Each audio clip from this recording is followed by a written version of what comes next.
నేటి వాగ్దానంగా యెషయా 30:18 కావున మీ యందు దయ చూపవలనని యెహోవా ఆలస్యం చేయుచున్నాడు, మిమ్మల్ని కరుణింపవలనని ఆయన నిలబడి ఉన్నాడు. యెహోవా న్యాయం తీర్చు దేవుడు, ఆయన నిమిత్తము కనిపెట్టు వారందరూ ధన్యులు. ఎందుకు ఆలస్యం చేస్తున్నారంటే మిమ్మల్ని కరుణింపవలనని, మిమ్మల్ని దయతో నడిపించాలని, దీవించాలని ఆయన ఉద్దేశం. గనుకనే ఆలస్యం అని అనుకోకండి. ప్రార్థనలకు ఎందుకు జవాబు రావట్లేదు, నేను అడిగిన వాటికి వెంటనే జవాబు ఇవ్వచ్చు కదా, ఇటువంటి సందేహం మీలో మనసులోకి రానివద్దు. కొన్ని విషయాలకు అడిగిన వెంటనే జవాబు వస్తే గర్వించే అవకాశం ఉంది, పడిపోయే అవకాశం ఉంది, ఆత్మీయ అంధత్వంలోకి వెళ్ళే అవకాశం కూడా ఉంది. ఆత్మీయ గర్వం చాలా భయంకరమైంది, ఆత్మీయ అంధత్వం చాలా ఘోరమైంది, ఆత్మీయ భ్రష్టత్వం కూడా చాలా ఘోరమైంది. ఇటివి రాకుండా దేవుడు నేను మిమ్మల్ని కరుణించాలని ఆలస్యం చేస్తున్నాను. కలవరపడొద్దు, కృంగిపోవద్దు, మీ మనసును అతలాకుతలం చేసుకోవద్దు, విశ్వాసంతో కనిపెట్టండి. ఈ వాగ్దానం రెండో మాట ఏమన్నా అంటే మిమ్మును కరుణింపవలనని ఆయన నిలబడి ఉన్నాడు.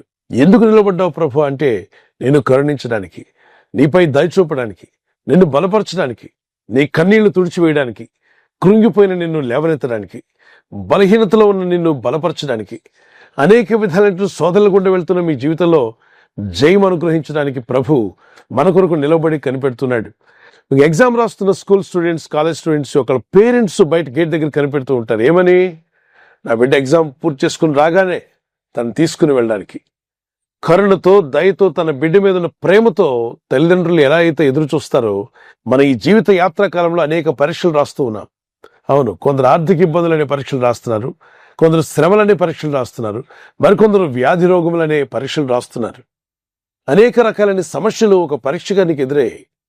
ఈ పరీక్ష హాల్లో నువ్వు బయటకు రావాలని ప్రభు నీకంటే ముందుగానే నిలబడి ఉన్నాడు, నీపై దయ చూపాలని, నీపై కరుణ చూపాలని. ప్రార్థిద్దాం. ఈ వాగ్దానం పట్టుకుని ప్రభువా నిన్ను ఎదుర్కొనే మనసు నాకు దయచేయమని ప్రార్థించండి.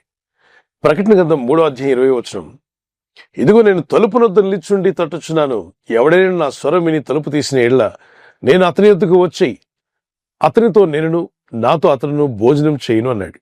బయట తలుపు నొద్ద ఎందుకు నిలుచున్నావు ప్రభు అంటే ఆ ఇంట్లోనికి, ఆ గృహంలోకి రావాలని, నీ హృదయం అనే గృహంలోకి రావాలని, మీ ఆత్మీయ జీవితంలోనికి, మీ కుటుంబంలోనికి ఆయన వచ్చినప్పుడు ఆయన అంటాడు, నాతో మీరును, మీతో నేను భోజనం చేయదు అనగా అద్భుతమైనటువంటి సహవాసం గురించి మాట్లాడుతున్నాడు.